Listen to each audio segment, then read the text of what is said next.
In architecture, an atrium is a large open space located within a building. Atria were a common feature in ancient Roman dwellings, providing light and ventilation to the interior. Modern atria, as developed in the late 19th and 20th centuries, are often several stories high and having a glazed roof or large windows, and often located immediately beyond the main entrance doors. Atria are a popular design feature because they give their buildings a feeling of space and light. The atrium has become a key feature of many buildings in recent years. Atria are popular with building users, building designers and building developers. Users like atria because they create a dynamic and stimulating interior that provides shelter from the external environment while maintaining a visual link with that environment. Designers enjoy the opportunity to create new types of spaces in buildings, and developers see atria as prestigious amenities that can increase commercial value and appeal. Fire control is an important aspect of contemporary atrium design due to criticism that poorly designed atria could allow fire to spread to a building's upper stories more quickly. Ancient atrium. The Latin word atrium referred to the open central court, from which the enclosed rooms led off.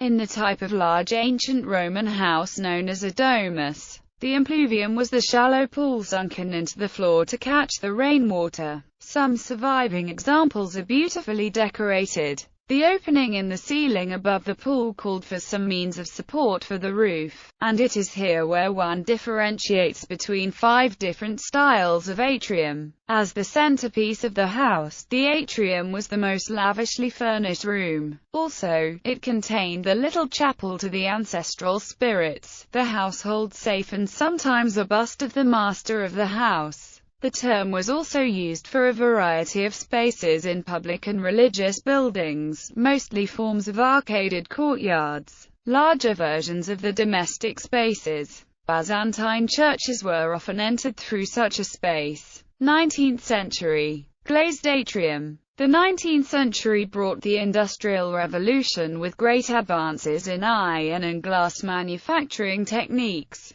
Courtyards could then have horizontal glazing overhead, eliminating some of the weather elements from the space and giving birth to the modern atrium. Victoria Hall in Halifax Town Hall, 1863. Atrium roof in Halifax Town Hall, 1863. Atrium at the center of the Bradbury Building, 1893, in Los Angeles. Modern-day atria. One of the main public spaces at Federation Square, in Melbourne, Australia, is called the Atrium and is a street-like space, 5 stories high with glazed walls and roof. The structure and glazing pattern follow the system of fractals used to arrange the panels on the rest of the facades at Federation Square. As of 2007, Dubai's Burj Al Arab has the tallest atrium. The Burj Al Arab was built to impress and to iconize the urban development in the city of Dubai. The Luxor Hotel, in Las Vegas, Nevada, has the largest atrium in the world at 29 million cubic feet. Examples: the atrium of 1 Bligh Street, a Sydney office tower, looking upwards. Looking up inside the 32-story atrium of the Shanghai Grand Hyatt, part of the Jin Mao Building. Atrium of the New York State Theater at Lincoln Center. The Tucson High School Galleria and Reflexive Library feature a modern atrium tetrastylum with 4 support columns and open roof.